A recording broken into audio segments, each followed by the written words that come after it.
बस्तर के जंगल में माओवाद को समाप्त करने के लिए एक अलग ही जंग चल रहा है। और इस जंग में ऐसा नहीं है कि जब पुलिस के बंदूक से गोली चलती है तो उस गोली से केवल नक्सली मारे जाते हैं। कई दफ़े बस्तर के जंगलों में उन गोलियों से कई युवाओं के सपने मारे जाते हैं, कई परिवार मारे जाते हैं।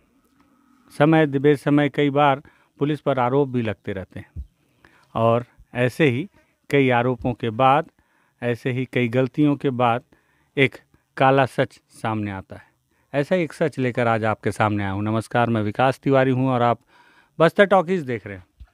दरअसल अभी मैं बीजापुर सुकमा ज़िले के बॉर्डर इलाके में एक गांव में हूँ और उस गांव में यहाँ के लोगों से बातचीत कर रहा था तो एक युवा मिला। युवा की कहानी बहुत तकलीफ़दायक है, तो मुझे लगा कि बस्तर टॉकीज़ के माध्यम से इस युवा की कहानी को भी आपके सामने लेकर आऊँ। तो युवा से आपको मिलाता हूँ।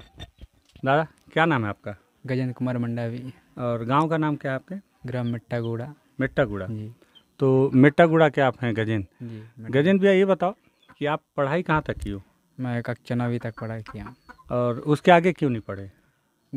पढ़ाई करता, मेरे को खर्चा पाने के लिए कोई देने वाले नहीं दे पा रहे थे, इसलिए मैं अपने आप सोच के पढ़ाई को रोक दिया। तो पिताजी रहते तो आगे पढ़ाई निकले ही होता, लेकिन पिताजी को 5 नवंबर को पुलिस ने नक्सली समझकर जंगल में तो कोसरा बोए थे। वहाँ जाने के बाद तो देखने के लिए गए। उस समय अचानक पुलिस वाले गश्ती निकल गए। तो निकल जाने के बाद फिर पिताजी तो उधर करने के लिए गए थे। उस समय अचानक देखे तो नक्सली समझकर गोलीबारी कर दिए। तो उसमें मौत हो गई उनकी? हाँ, मौत हो गई। तो अब कौन है आपके घर में देख रेख करने वाला? मम्मी है।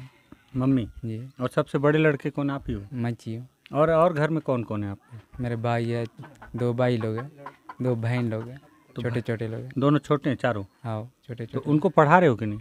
एक बहन को पढ़ा रहा हूँ, एक भाई को इस वर्ष स्कूल में डालूंगा। अच्छा, आपको भी पढ़ने का इच्छा था? मतलब मेरे को भी पढ़ने का इच्छा था, आगे पढ़ूंगा सोच रहा अभी भी।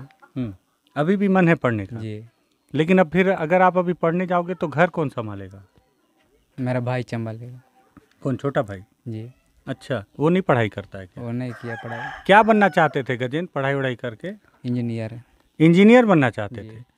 अब देखिए, इंजीनियर बनने के एक सपने को पुलिस की एक गलत फहमी ने चूर चूर कर दिया, क्योंकि आपके पिताजी को मार दिए। तो इसके लिए फिर आप लोगों ने कहीं शिकायत की, कहीं कुछ न्याय मिला पुलिस सरकार से? नहीं मिला है। क्या चाहते हो आप लोग आखिर?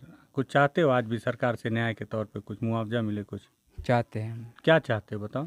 कुछ ना मिल सके हम। कुछ नौकरी ना मिले। कुछ नौकरी मिले? जी। तो नौकरी के लिए तो 9वीं तक पढ़े हो, तो उसके लिए तो और पढ़ना पड़ेगा। तो फिर कैसे करोगे? पैसा ऐसा खर्चा कैसे चलता है घर का? क्या काम करते हो आप? खेती कमाई करते हैं। खेती? जी। कितना कमा लेते हो साल में? साल में अच्छा खेती होता है तो कमा सकते हैं 20-30 हज़ार। 20-30 हज़ार बस? क्यों, धान वान होता है? जी। कहाँ बेचते हो? पट्टा में बेचते हैं सर। कहाँ? बासागुड़ा में।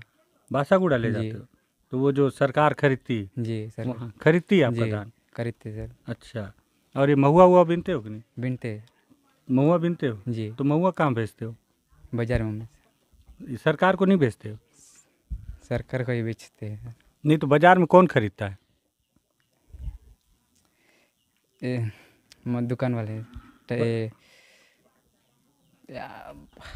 क्या बा याद नहीं आ रहा है क्या? जी। सरकारी लोग खरीदते हैं कि प्राइवेट लोग खरीदते हैं? सरकारी लोग। सरकारी लोग खरीदते हैं महुआ। जी। और तेंदूपत्ता तोड़ते हो क्या? तोड़ते हैं। उसको कौन खरीदता है? सरकार। जी। तो सबका पैसा मिलता है? जी, मिलता है। तो पैसा कमा रहे हो ठीक ठाक? जी। तो अब उससे अपने भाई लोग को पढ़ाना चाहते हो? जी। और आप फिर और पढ़ना चाहते हो? पढ़ना चाहता हूँ। ठीक है, तो पढ़ना चाहते हो, इसके लिए कभी कलेक्टर कोई मुलाकात हुआ किसी अधिकारी से? किसी से बोले कि सर मैं पढ़ना चाहता था लेकिन नहीं पढ़ पाया, पिताजी को मार दिए? नहीं बताएं, किसी से मुलाकात नहीं हुआ। पिताजी क्या करते थे आपके? गुनिया। गुनिया? जी। गुनिया मतलब पुजारी? जी। अच्छा, तो पुजारी को भी नक्सली बता के मार दिए? जी, नक्सली समझ के मार दिए।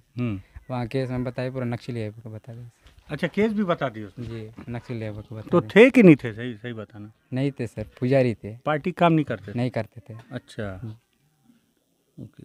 और क्या तकलीफ है गांव में? ऐसे तुम्हारे जैसे और भी लोग हैं क्या जिसके यहाँ गलती से किसी को मारे? और कोई है तुम्हारी जानकारी में? नहीं है सर। सिर्फ तुम्हारे घर के? जी, हम्म।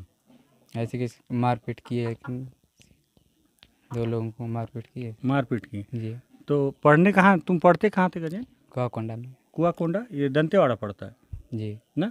बीजापुर में क्यों नहीं पढ़ते हो? पहले बीजापुर में पढ़ रहा था सर, उसके बाद टीसी कटा के उधर दंतेवाड़ा में कॉलेज किया था। अच्छा, खुद से? जी, कितना दूर पड़ता है यहाँ से? बीजापुर तुम्हारे गांव से? 81 किलोमीटर। 81 किलोमीटर? जी, तो गांव के और जो छोटे छोटे बच्चे हैं वो कहाँ पढ़ते हैं? पामेड़ में सर। सब? पामेड़ में, पालनार में। पालनार में? जी, तो गांव के सब बच्चे अभी पढ़ने जा रहे हैं स्कूल जा रहे सर। कि कुछ नहीं भी जाते हैं ऐसा भी? जी, कुछ लोग नहीं जा रहे। अच्छा, और गांव में ये है राशन दुकान नहीं है सर।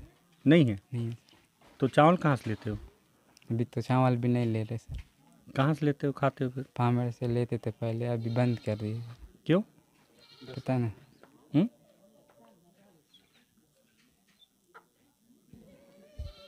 वो तो पता नहीं है क्यों बंद। चलो ठीक है। तो ये गजेंद्र है, और हो सकता है कि आपको लगे कि बहुत छोटी सी कहानी है, लेकिन कभी इस कहानी को अपने आप से जोड़ के देखिएगा कि कभी अगर आपको ऐसी ही कीमत चुकानी पड़े बिना किसी गलती के, तब आपको लगेगा कि गजेंद्र के साथ जो हुआ, अगर वो आपके साथ होता तब लगता कि निहायत ये बहुत बड़ी गलती थी पुलिस की। एक गलतफहमी ने गजेंद्र, जो कि इंजीनियर बनना चाहता था, उसके सारे सपनों को तबाह करके रख दिया। बस्तर के अंदरूनी इलाकों में जब आप घूमने निकलेंगे या लोगों की कहानियाँ सुनने निकलेंगे, तो आपको लगभग हर दरवाजे से ऐसी 4 से 5 कहानियाँ निकल कर सामने आएंगी। आपको हर एक युवा के चेहरे पे ये दर्द नज़र आएगा। मैं लगातार 2-3 दिन से इसी जंगलों में भटक रहा हूँ और मैं देख रहा हूँ कि जो भी युवा मिलता है, कई युवा हैं जो पढ़े लिखे हैं लेकिन उन्होंने अपनी पढ़ाई पूरी नहीं की। वजह ये है, हर किसी को अपना घर परिवार संभालना है। किसी के पिता को पुलिस ने गोली मार दी और कोई बीमारी की वजह से मर गया। बीमारी की वजह से इसलिए मर गया कि बीमारी तो छोटी थी पर इलाज समय पर नहीं मिल पाया और वो ये बीमारी नासूर बन गई। तो ऐसे कई दर्द यहाँ के युवाओं के अंदर नासूर बने फिरे हुए। अगर आपको लगता है कि बस्तर के इन इलाकों में विकास के नाम पर अस्पताल, स्कूल, आंगनबाड़ी और राशन की दुकानें तो खुल जानी चाहिए, तो आप भी हमारी इस आवाज़ को समर्थन दें, सपोर्ट करें, सरकार से सवाल करें। कारण ये है कि अभी 2-3 दिनों तक जब मैं घूम रहा था यहाँ पे, तो मेरी मुलाकात कुछ माओवादियों से भी हुई। मैंने उन माओवादियों से भी सवाल किया, हालांकि उन्होंने कैमरे के सामने आने से साफ तौर पर इनकार कर दिया उनके प्रोटोकॉल के तहत, लेकिन मेरे मन में कुछ सवाल थे जो मैंने कैमरे के पीछे उनसे पूछा कि क्या क्षेत्र में अगर आंगनबाड़ी बन जाए, स्कूल बन जाए, अस्पताल बन जाए और राशन की दुकानें बन जाए तो इससे भी क्या तकलीफ़ है? क्या हैंडपम्प खोद दिए जाएं तो इससे भी तकलीफ़ है?